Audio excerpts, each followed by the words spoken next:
mix the letter T.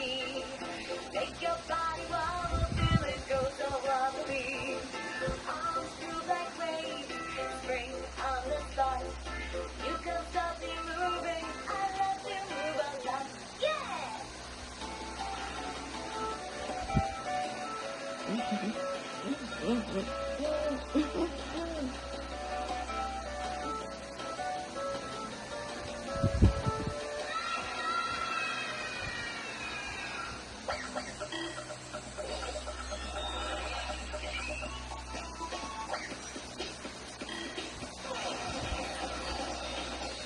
This is a very hairy story. It's about a bunch of amazing people called the Harrykins. G'day. We're the Harrykins. And we're very, very... See how long was there? And a hairy body? The Harrykins love everything to be hairy. Even the grass in their garden. Hey, Mum, can we play hide and seek in the hairy grass? The Harrykins, the coolest bunch that's ever been. We love to love those the Harrykins rock. Even at home, we're Harrykins, the coolest bunch that's ever been. Yes, they were very happy Harrykins. Well, mostly. You see, there was one person who wasn't feeling quite so happy. Hey, where's Harry? Or maybe he's inside. It's, got to have a look. Harry Carey was the youngest in the family, but unlike the other Harrykins, he had...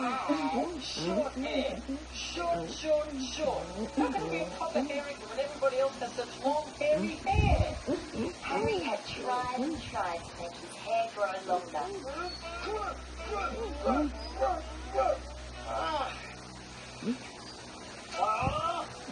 Oh, but nothing worked.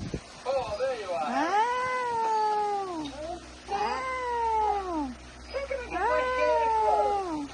Don't worry, son. I'm sure when you grow bigger, your hair will grow too. Wait, I want to have nice long hair like the rest of the Harrykins. Might be something you can try. Now, this is a branch from the hair tree. Brush your hair with this. Hair will grow. I used it on my hair every morning when I was your age. So Harry brushed his hair with the hairy tree branch every morning. Ow! Oh, boy, it's really scratchy. Better be worth it. But Harry's hair stayed short. It didn't grow an inch. So he went to his mum for a bit of Harrykin advice. Mom, how can I get my hair to grow longer? Nothing works. Well, I involve a long hairy stick every day. And mine is pretty long, so why don't you try that? Harry followed his mum's advice. Every day he ate bowls and bowls of hairy spaghetti. Then one night, just before he went to bed, Harry checked to see how much his hair had grown. Oh, it's still short. Short. The next morning, Harry's hairy sister Hannah bounced in to wake him up. Oh, wakey, Harry. It's a happy hairy day today. Hairy son. Harry, I love your hair. My hair? What do you mean? Oh, that's fantastic. It's all sticky up and funky. How did you get it to do that crazy style? I haven't even brushed it yet. Well, it looks really cool. Maybe if I could make my hair go like that. You mean you really like my short hair?